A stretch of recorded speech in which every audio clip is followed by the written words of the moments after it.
우리가 살고 있는 현장에 많은 일들이 있습니다. 그래서 마음에 근심이 사라질 날이 별로 없습니다. 근심 속에서 살게 되어집니다. 그리고 염려가 끊임이 없이 발생을 합니다. 염려 없이 사는 시간이 많지 않습니다. 근데 마음이 근심할 수밖에 없는 일과 염려할 수밖에 없는 일들이 우리 삶 속에서 일어나게 되어지는데, 그 일로 인하여서 우리가 무엇을 얻게 되느냐라고 보면, 불신자들은 사망을 이루는 일이 벌어지고, 신자에게는 구원에 이르는 회개를 이루는 시간이 된다, 이렇게 말씀을 하고 있습니다.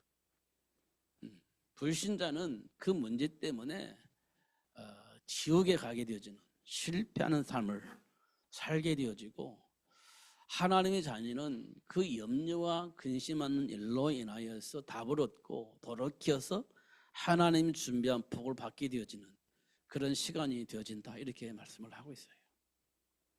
그러니까 우리 수준은 망해야 맞는데, 하나님의 은혜 속에 들어온 우리는 오히려 축복을 발견하고 축복의 현장으로 들어가는 그런 시간이 되어지도록 하나님 축복하신다. 저와 여러분이 만나는 문제는요, 사실은 어떻게 보면 불신하는 것 같고, 어떻게 보면 저주와 재앙에서 살 수밖에 없는 우리 인생의 배경을 보는 것처럼 보여지는데요, 사실 내면을 보면 그런 우리가 하나님 준비한 복을 보고 그 복음 속으로 들어가는 시간이라는 사실을 하나님은 분명히 얘기를 해주고 있어요. 우리는 망할 것처럼 보이는데 안 망해요. 왜냐? 그 속에 숨겨져 있는 답을 볼 수 있기 때문에. 사실 요셉의 삶은 노예로 팔려나갔지, 누명 쓰고 감옥에 갔지, 돌이킬 수 있는, 아니 소망을 볼 수 있는 그런 여백이 하나도 없습니다. 신분은 노예이고요, 누명 쓰고 감옥에 갔으니 이제는 갈 때까지 가버린 겁니다. 소망이라는 것은 찾아볼 수가 없어요, 진짜로.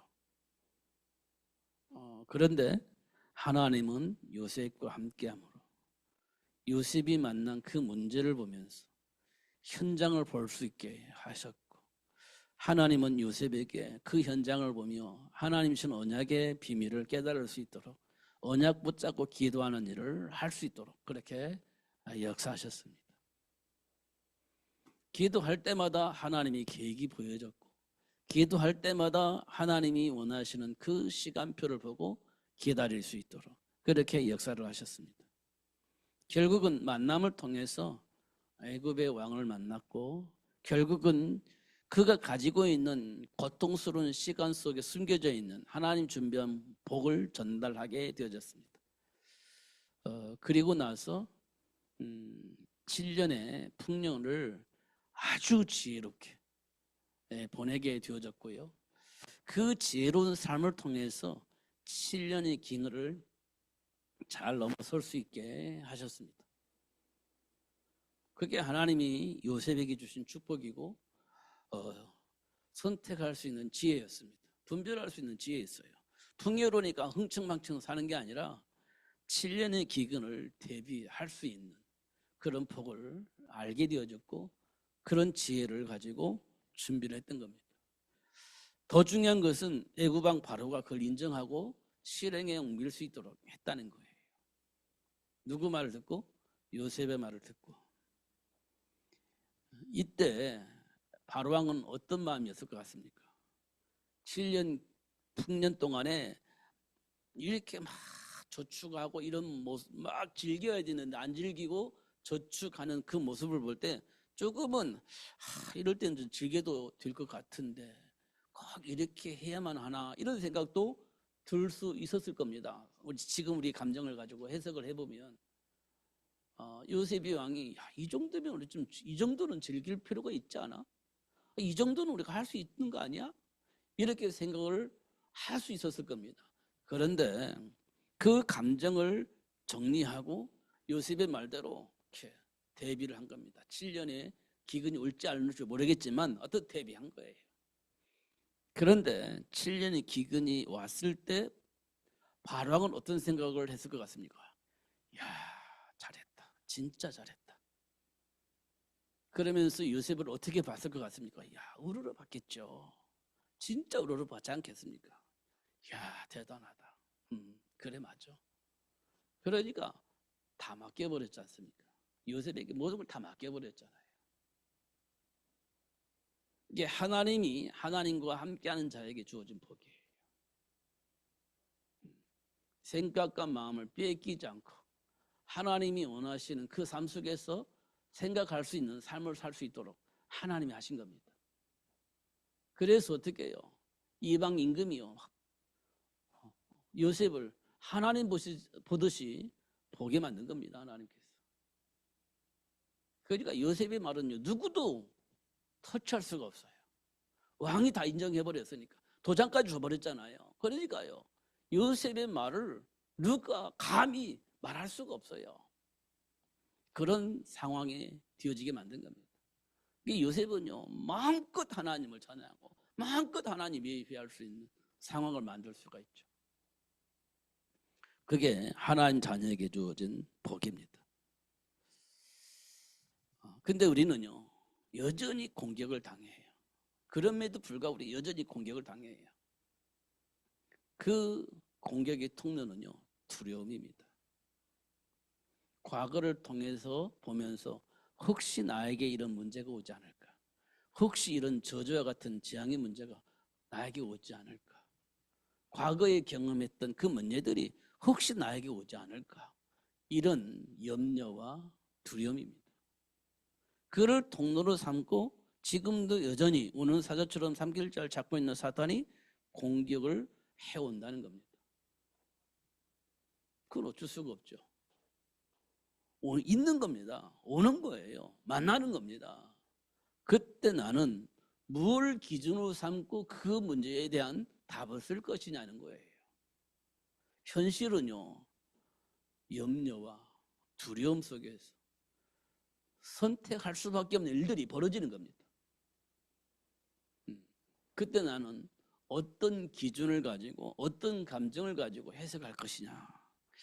근데 사도 베드로는 뭐라고 말했냐? 주님께 맡겨라. 주님께 맡겨라. 모든 염려를 주님께 맡겨라. 모든 염려와 두려움을 주님께 맡겨라. 이렇게 말씀하고 있습니다. 그렇지 않으면 어떤 일이 벌어지냐? 우는 사자처럼 삼킬자를 잡고 있는 사탄에게 공격을 당한다.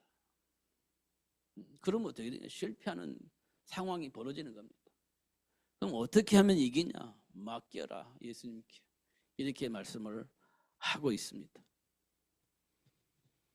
지금 우리 삶 속에 진짜 필요한 메시지예요. 왜냐, 지금도 우리는요, 계속 공격을 하거든요, 사단이. 환경을 통해서, 정사와 권세자를 통해서 계속 공격합니다. 불신앙하게 만들고, 염려하게 만들고, 두려움 속에서 살아남을 수 있는 방법을 택하고, 말로 표현할 수 없는 일들이 벌어지도록 만들고 있습니다. 뭐 어떻게 할 겁니까, 이거? 사실은. 우리 현실 보면 정리 딱 그밖에 없어요. 나를 중심으로 실패하지 않는, 내가 원하는 그 축복을 누릴 수 있는 그 동기 안에 있는, 그걸 선택할 수밖에 없는 상황이 계속 벌어지는 겁니다. 하나님 말씀과 상관이 없는, 하나님의 말씀과 전혀 상관이 없을 뿐만 아니라 반대되어지는 그런 삶을 선택할 수밖에 없는 일들이 벌어지는 거예요. 저는 아무리 봐도 그런 일입니다. 아무리 봐도 그 일밖에 없어요. 요즘 제가 뭘 생각하냐면, 현장에서 기근을 맞는 아브라함과 죽음의 위기 속에 있는 베드로와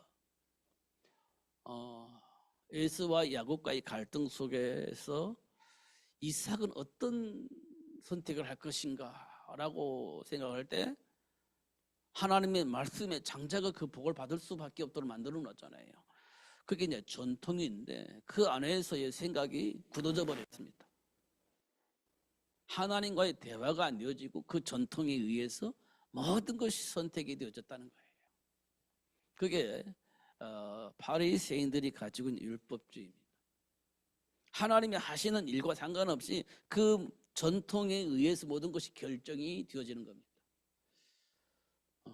이런 것들 우리가 보게 되어집니다. 그러면 우리가 지금까지 뭘 가지고 지금까지 내가 살아온 삶의 기준, 내가 그렇게 살 수밖에 없는 삶의 기준, 이게 내 안에 분명히 각인되어 있고 뿌리 내려져 있습니다. 그것이 내 인생이니까, 그게 내 삶의 가치니까, 그게 우리는 완전히 틀에 박혀 있단 말이에요. 거기에서 우리가 벗어날 수 있냐면 벗어나요. 이삭이 그랬습니다. 이삭이. 그래서 에서에게 모든 것을 다 주려고 했어요.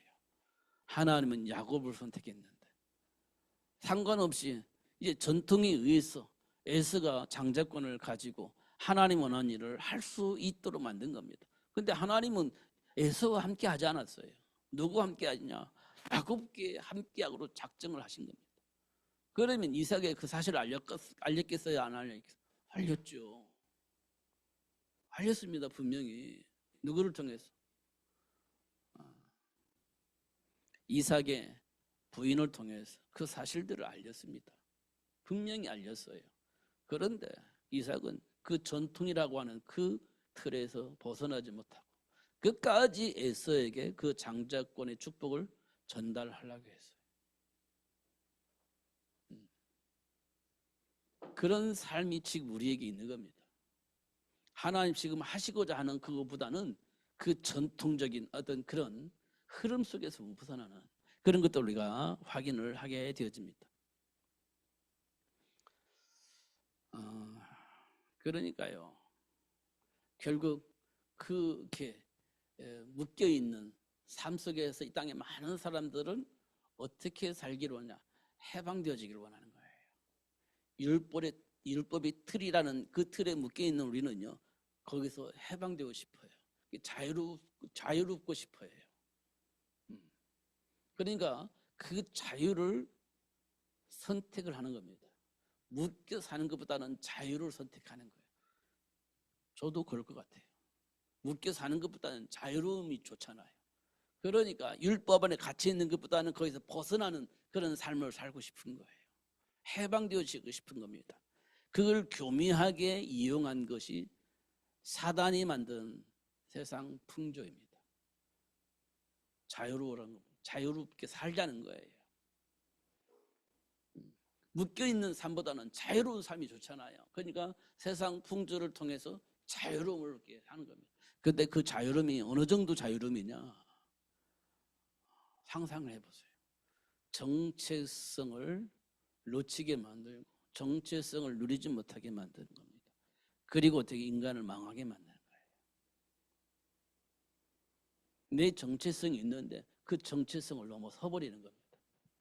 그러면서 자유로운 삶을 살게 만드는 거예요. 그걸 보고 우리는 타락이라고 합니다. 타락. 그게 세상 문화예요. 왜 그렇게 만들어졌냐? 율법이라는 틀에 갖춰놓고 우리를 가둬놓고 살게 하기 때문에 우리는 나도 모르게 막 거기서 빠져나가고 싶은 그런 감정이 막 있는 거예요. 폭발하기 직전에 사단이 딱 그 문화를 갖다 놓으면요. 야, 그래 맞아. 인간이 이렇게 살아야지. 이게 해방이지. 이렇게 생각을 하게 만드는 거죠.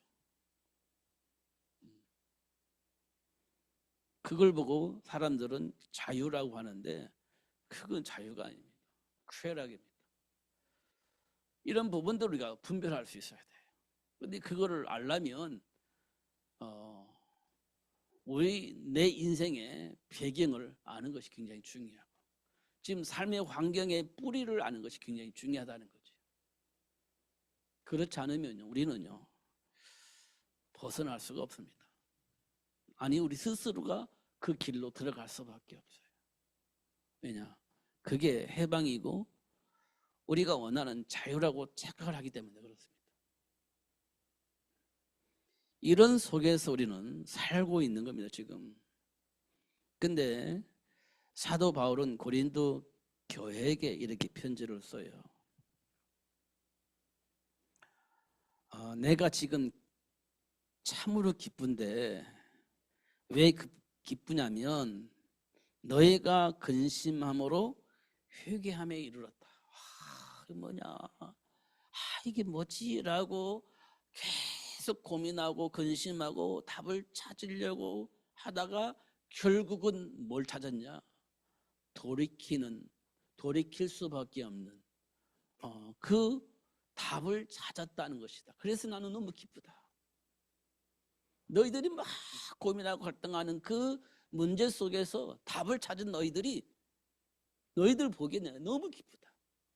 다시 말하면 체질대로 감정대로 과거에 살았던 그의 습관대로 선택을 하지 않고 잘못된 교심을 알고 하나님과 함께하는 삶을 선택한 너희들 볼 때 내가 너무 기쁘다 이렇게 얘기를 한 거예요.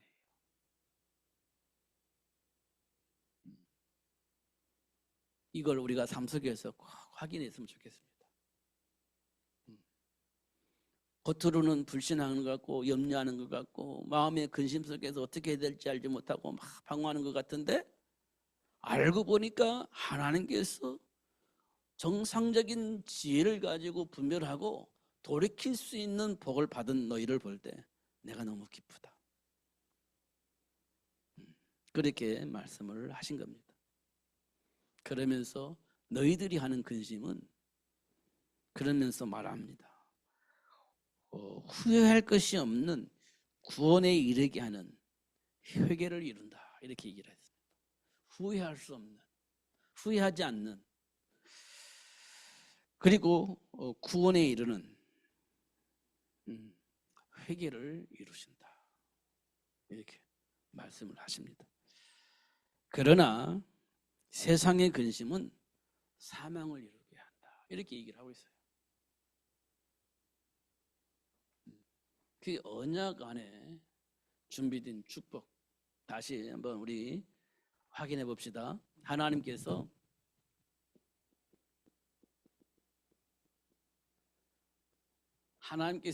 우리를 하나님의 형상 창조하시고 정복하고 다스릴 수 있는 복을 주셨잖아요. 이게 인간의 정체성입니다. 오전에 얘기했던 것처럼 천하의 모든 것을 가지고 있는 물고기가 물을 떠나면 행복하지 않습니다. 그런데 겉으로 보기에는 천하의 모든 걸 다 가지고 있어요. 보기에는 행복한 것처럼 보이지 행복하지 않아요. 왜냐? 물 밖에 나와버렸기 때문에 그래요. 물 밖에 나와버렸기 때문에. 이건 우리가 상식적으로 알 수 있는 부분이에요. 진짜 상식이죠. 물고기가 물 밖에 나오면 천하의 모든 걸 가지고 있어도 그건 망해요. 죽습니다. 그 모든 것이 내 것이 되지 않습니다. 난 죽으면 끝이에요. 이때 물고기가 언제 행복하겠습니까?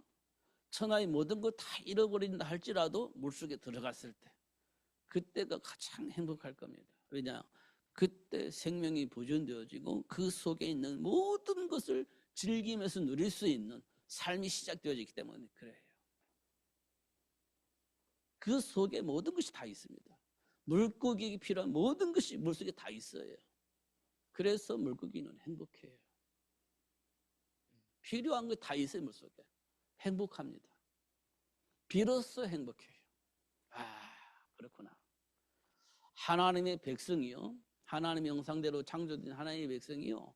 천하의 모든 걸 다 가지고 있다 할지라도 하나님을 떠난 순간 우리는 불행합니다. 행복하지 않습니다. 뭔가 모르게 불편해요. 그런데 하나님을 만나보니까 이거지 하고 행복해지는 겁니다. 왜냐? 예수 안에서 하나님을 만났을 때 하나님 안에 우리에게 필요한 모든 것이 다 있음을 확인을 하는 겁니다. 하나님 안에 우리에게 필요한 모든 것이 다 있음을 알게 돼요. 그 사람이 행복한 겁니다. 요셉이 그랬을 거예요. 이걸 누가 알겠냐? 이 축복을 누가 알겠냐? 이런 얘기를 했을 겁니다. 그러나 이 축복을 알려야 되기 때문에 하나님과 함께한 축복을 누리면서 승인이 되어지는 복을 누렸습니다. 그게 요셉의 삶의 여정입니다. 맞잖아요. 우리는 진짜 내가 누구인지 아는 것이 중요하고 그 안에 무엇이 준비되어 있는지 알아야 되고 그러면 당연히 우리는 그 안에 준비된 복을 누릴 수 있습니다. 그 복을 선택할 수 있어요. 그래서 하나님과 자꾸 멀어지게 만드는 삶의 문화에 우리 속으면 안 되는 겁니다. 근데 안 속을 수가 없죠. 그게 즐겁고 행복하고 그게 전부인데 어떻게 안 속겠습니까? 그러니까 하나님 만나지 않으면 안 되는 겁니다. 아무리 다짐하고 또 다짐하고 또 다짐해도 안 돼요. 우리가 다짐을 한두 번 해본 적 없습니까? 저 같은 경우는요. 진짜 다짐을 하기 위해서 또 다짐을 하기 위해서 금식기도 하고 그랬습니다. 기도원에 가서 금식도 하고 했습니다. 산기도도 하고 했어요. 많지는 않지만 그냥 내 마음속에 다짐을 위해 사는 거예요. 다짐. 난 절대 그렇지 않아야지. 다짐을 하는 겁니다. 그래서 뭐냐? 금식기도 하는 거지. 그리고 나와서 다짐을 했는데 그 다짐이 되어지지 않아요. 진짜 어느 날 또 여전히 체질대로 생각이 감정대로 상처가 그대로 드러날 때마다 반응을 안 할 수가 없는 거예요. 안 할 수가 없는 거지. 그것이 나이고 본질인데 어떻게 이게 벗어날 수 있겠습니까? 못 벗어나는 거지. 이것 때문에 얼마나 갈등했겠습니까? 예수 안에 있다고 하면서 답이 없으니까 참 답답한 신앙생활을 해온 겁니다. 이게 언제 알았냐? 답이 나오니까 알게 되어진 겁니다. 답을 알기 전까지는 몰랐어요. 힘들었습니다. 진짜로. 어떻게 될지 알지 못하고 방황하는 거지. 답이 나오기 전까지는 그랬습니다. 그래도 신앙의 양심이 있으니까 회개도 하고 또 기도하고 그런데 또 상황이 마주치면 또 여전히 똑같은 판단을 하고 똑같은 선택을 하는 거예요. 예, 답이 안 나와서 그런 겁니다. 몰라서 그런 것이 아니라 답이 안 나와버렸어요. 아는데 답이 안 나서 내 자신에게. 그러면 똑같은 선택을 하는 겁니다. 어떻게 알아요? 답이 나야 그 사실을 아는 겁니다. 답이 나와요. 이론적으로는 알고 있는데 답이 안 되니까 결국은 똑같은 선택을 하는 거예요. 그걸 해보려고 금식도 하고 그걸 해보려고 산기도도 하고 절하기도도 하고 수없이 많은 일을 했습니다. 근데 답이 안 나오니까 똑같아요. 다짐을 해보지만 안 돼요. 답이 나와야 되는 겁니다. 근데 오늘 본문에 보니까 그 근심으로 말미암아서 회개에 이른다는 거예요. 깨닫게 되고 돌아서는 그 복이 오게 되어졌다는 거예요. 그것을 본 바울이 야 진짜 좋다 기쁘다 이렇게 얘기를 한 겁니다. 무슨 말인지 알아듣겠습니까?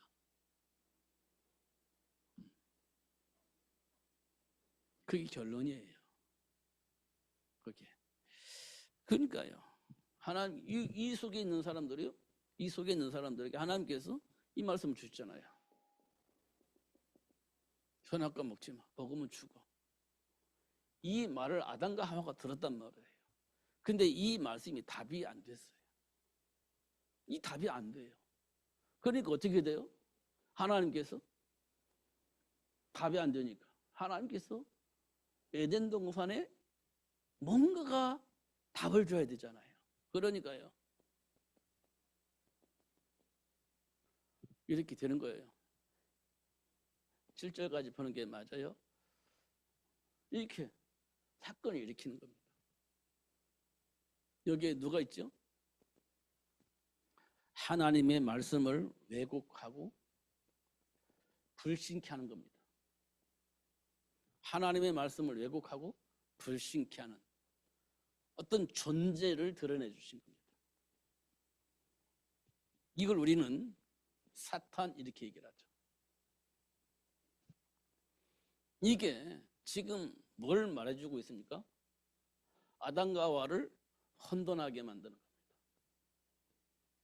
그리고 공허하게 만드는 거죠. 선악과 먹으면 하나님같이 된 줄 알고 먹었는데 이게 혼돈이에요. 그런데 결국은 하나님같이 되는 것이 아니라 죽음의 두려움이 물밀치 들어오는 거예요. 이때 공허가 오는 겁니다. 먹으면 하나가 된 줄 알았는데 먹고 나니까 어떤 일이 벌어집니까? 두려움이 와요. 그럼 붕어가 되는 거죠. 먹으면 하나가 친다고 하니까 막 혼란스러운 거예요. 먹어야 되냐 말아야 되냐 이렇게. 그래서 잘못된 선택을 해서 먹고 나니까 공허가 오는 겁니다. 진짜 하나님처럼 사는 것이 아니라 죽음에 대한 두려움 속에 사는 거예요. 이렇게 되는 거죠. 이 배후에 뭐가 있습니까? 흑암이 있습니다. 이 흑암이 뭡니까? 사단이라는 존재죠. 이걸 우리에게 지금 보여주고 있는 겁니다. 보여주고 있어요. 이거 선악과 먹으면 죽는다는 이 말을 설명을 하신 겁니다.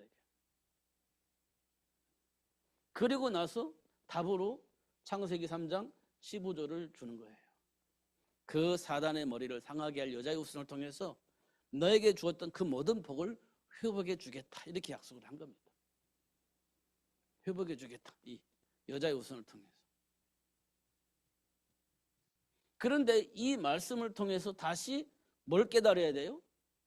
삶 연장 속에서 이 준비된 복을 누려야 되는데 우리는 지금 이 안에 있는 이 생각 속에서 산단 말이에요. 죽음에 대한 두려움. 이 속에서 아직도 못 벗어나는 걸. 이 여자의 후손을 통해서 해방이 되어야 되는데 이 죽음에 대한 두려움, 마음의 염려, 근심 여전히 못 벗어나는 겁니다. 그러니까 뭘 찾냐? 결국은 창세기 6장에서 뭘 봅니까? 네피림 문화를 만드는 사단에게 속는 거죠. 그래, 성공해야 돼요. 저주와 재앙을 이겨먹을 수 있고 성공해야 돼. 여기에 모든 사람들이 속는 겁니다. 그러다 보니까 하나의 말씀을 안 들어요. 말씀을 안 들읍니다. 성공해야지. 우리 자녀들 미래를 준비해 줘야지. 이게 전부 다예요. 그렇지 않으면 저주 속에서 사는데, 재앙 속에서 사는데, 두려움 속에서 아무것도 할 수 없는 삶을 살게 될 것인데 이걸 넘어설 수 있는 성공의 자리에 들어가도록 만들어줘야지. 이게 창세기 중에 네피림 문화입니다. 그러니까 결국 이것 때문에 하나님의 말씀을 놓치는 거예요. 또 미래가 보장받을 만큼 성공을 해야 되니까 하나님의 말씀을 또 배제하는 거예요. 그게 창세기 중에 네피림 문화입니다. 그러니까 어떻게 성공도 하는 것 같고 자녀들을 미래로 준비해 주는 것 같고 당연히 유명한 사람 만들어지니까 성공한 것 같고 이렇게 되어진 겁니다. 하나님의 말씀 필요 없어 이제 이렇게 되어진 거예요. 이게 하나님께서 한탄하셨다 이렇게 표현했습니다. 한탄하셨다. 이게 창세기 중에 네피림 문화입니다. 이게요 창세기 사건이 아니고 지금 우리 삶 속에서 일어나는 일들이에요.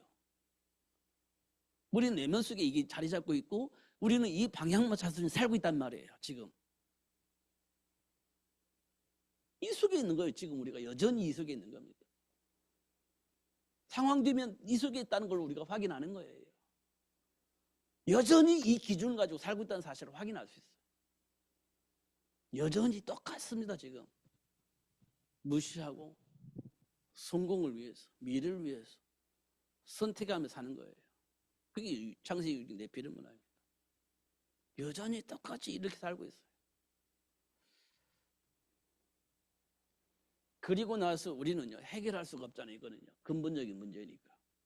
그러니까 우리는 뭡니까? 창세기 1장에 바벨탑을 쌓는 거죠. 나도 몰라 뭔지. 그렇지만 해결해야 되니까 바벨탑을 쌓는 거예요. 지금 우리 삶이 그렇단 말이에요. 지금 여기에서 벗어나는 게 있냐고 확인해 보세요. 없어요. 똑같습니다. 진짜 이렇게 살고 있어요. 그래서 예수님께서 우리에게 말씀을 하세요. 예수님께서 말씀하십니다. 오직 성령이 너에게 임하시며 이렇게 하고 있어요. 오직 성령이 너에게 임하시며. 그러니까요. 사도행전 2장에 보면 성령이 임하니까 생각이 보는 눈이 달라지고 생각이 달라져요. 사도행전 2장에 보면 오직 성령이 너에게 임하시며 있는데 성령이 임하니까 세상이 달리 보여지는 겁니다. 세상이 이렇게 되어져요. 예수가 그리스도이다 이 말을 그치지 않아요. 쉬지 않고 예수가 그리스도임을 말하게 되어지는 그런 일들이 벌어져요. 예수가 그리스도다. 이걸 쉬지 않고 말하게 되어지고 그렇게 되어 있습니다. 기도하더라 이렇게 되어 있습니다. 근데 여기는 뭐가 문제냐? 유대인에게만 이렇게 되어 있습니다. 유대인에게만. 근데 핍박이 따라요. 흩어집니다. 그래서 하나님이 하시는 일이 뭡니까? 사도행전 13장 1절에서 3절에 보니까 누가 나와요? 예수 그리스도를 통해서 유대인뿐만 아니라 이방인에게도 이 복음이 필요하다는 것을 알게 되어집니다. 사도행전 13장에 안디옥 교회입니다. 그래서 이들이 하는 일이 뭡니까? 이방인들에게 복음을 증거할 수 있는 선교사 파송입니다. 선교사 파송이에요. 이 선교사가 누구냐? 바울입니다. 바울이에요. 바울을 통해서 아시아 지역에 이 복음이 증거되어질 수 있도록 하셨어요. 이를 통해서 결국은 무슨 일이 벌어졌냐? 로마 교회가 세워집니다. 이 로마 교회를 통해서 로마 복음화가 일어납니다. 이렇게 되어지는 것을 봐요. 이렇게. 이게 하나님 주신 축복의 시작이에요. 이 말씀을 통해서 지금 우리 삶의 현장의 배경을 보게 하셨고 사도행전 1장 8절을 통해서 우리에게 주어진 사명을 보게 하신 것입니다. 그러니까 오늘 본문을 통해서 우리가 확인할 수 있는 것은 마음이 근심이 있고 어떻게 해야 될지 알지 못하는 방황 속에서 있을 때 그 문제들을 통해서 답을 얻고 돌아설 수 있는 복을 받게 하시는 그 복 속에 너희들이 돌아섰다는 걸 볼 때 내 마음이 기쁘다. 이게 사도 바울의 생각입니다. 하나님 우리에게 주시는 복이고 저와 여러분이 받은 복입니다. 다시 한번 확인하시고요.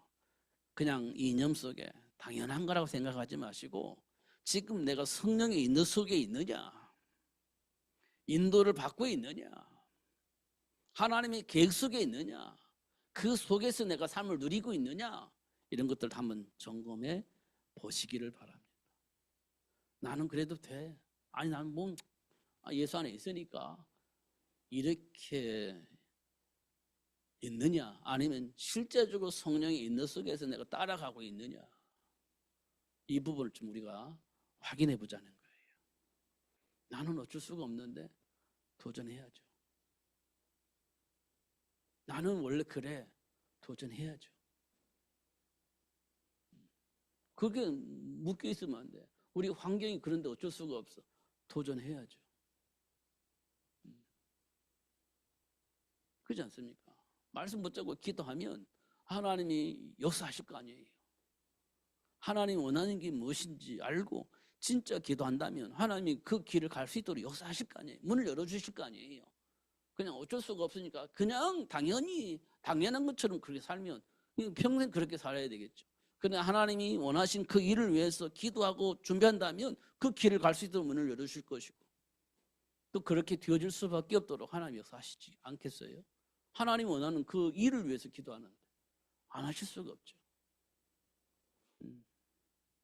그것이 우리에게 굉장히 중요해요. 그러니까 지금 우리 삶 속에서 일어나는 일들을 통해서 기도해보자는 거예요. 하나님 원하신 그 일을 위해서. 하나님이 어떻게 역사하시는지. 그런데 하나님이 돌이키게 하실 것이라는 거예요. 그 안에 있는 성도들을 보면서 사도 바울이 좋다 이렇게 얘기한 거예요. 진짜 좋다. 행복하다 이렇게 한 겁니다. 다시 한번 하나님 주신 복을 확인하시고 그 복을 누리면서 승리하시는 여러분 되시기를 예수님의 이름 축복합니다. 기도하겠습니다. 하나님 아버지 감사합니다.